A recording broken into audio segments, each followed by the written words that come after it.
क्या हुआ, एडवांस में बच्चे पहुंचे, उसके बाद 50 बच्चे एडवांस में बैठे, सीटें तो आईआईटी की 10 ही हैं, ठीक है।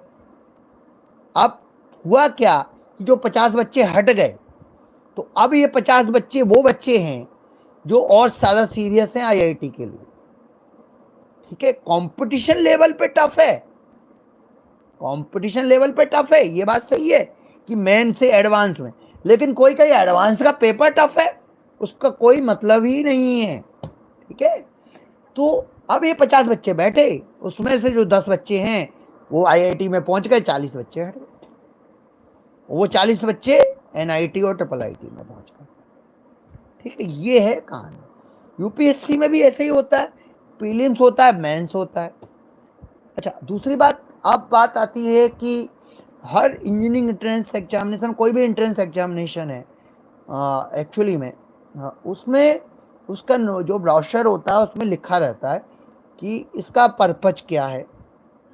यदि आप आईआईटी का ब्रोशर पढ़ेंगे तो आईआईटी के ब्रोशर में क्लियर लिखा होगा कि क्या आईआईटी का मतलब क्या है,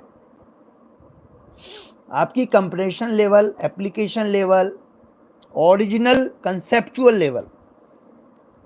भाई आपके कंसेप्ट क्लियर होंगे तभी तो आप उसमें कुछ और सोच सकते हैं। आपके पहली कोई चीज़ पहले बनी हुई है, उसके कंसेप्ट ही आपके क्लियर नहीं है, कहने का मतलब कोई चीज़ पहले बनी हुई है ना, उसमें आपको खुद नहीं पता वो कैसे बनी है। भाई आपके पास, आपको पता होगा वो इस इंग्रेडिएंट से बने। जैसे एक सिंपल सा स्टूल बना हुआ है, स्टूल में पता है कि एक ऊपर है ना टॉप है, नीचे 4 पाए हैं और थोड़ा सा उसमें वो लगा हुआ है, ठीक है। अब आपको पता है, अब आपसे कोई कहे कि स्टूल को और सुधार कर बनाइए, जैसे चाइना के इंजीनियर्स क्या कर रहे हैं, चाइना की बात हो रही है। अभी मैंने एक बहुत अच्छा वीडियो देखा कि चाइना में है ना उन्होंने क्या बनाई है, एक वो बनाई है कि भारी सामान है ना, जैसे स्टेप्स कोई ले जा रहा है ना, स्टेप्स से ले जा रहे हैं, एक मशीन बना ली उस स्टेप्स, ठीक है।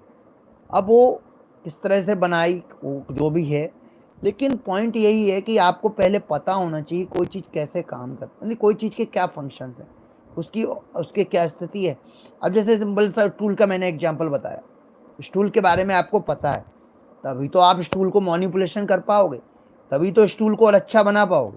आप आपको पहले से ही नहीं पता स्टूल कैसा है तो क्या स्टूल को आप बना पाओगे, नहीं बना पाओगे। आप तो वैसे ही स्टूल नहीं बना पाओगे यदि आपने को स्टूल नहीं पता तो ऐसे ही हर जगह है।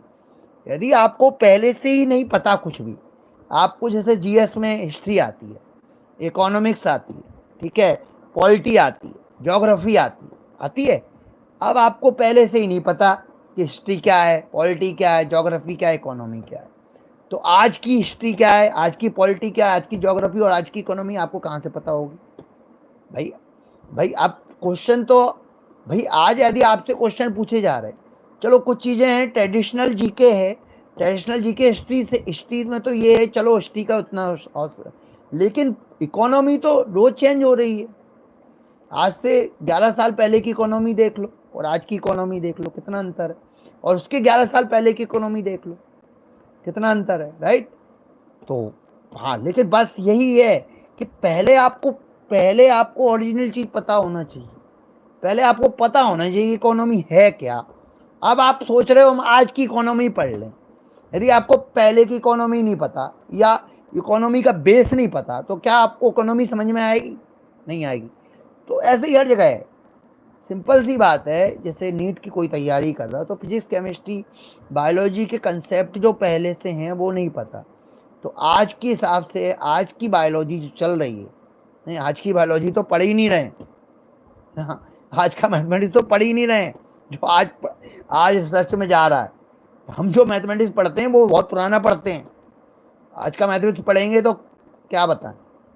ऐसे ही फिजिक्स भी हम कहाँ तक की पढ़ते हैं, जैसे मॉडर्न फिजिक्स कहते हैं, मॉडर्न फिजिक्स कहते हैं, आज के हिसाब से वो मॉडर्न है ही नहीं। बस ये मोड्स का नाम मॉडर्न फिजिक्स इसलिए है कि उस समय हिसाब से वो मॉडर्न कही गई थी, ठीक है। कोई कमेंट तो आ नहीं रहे हैं, ओके।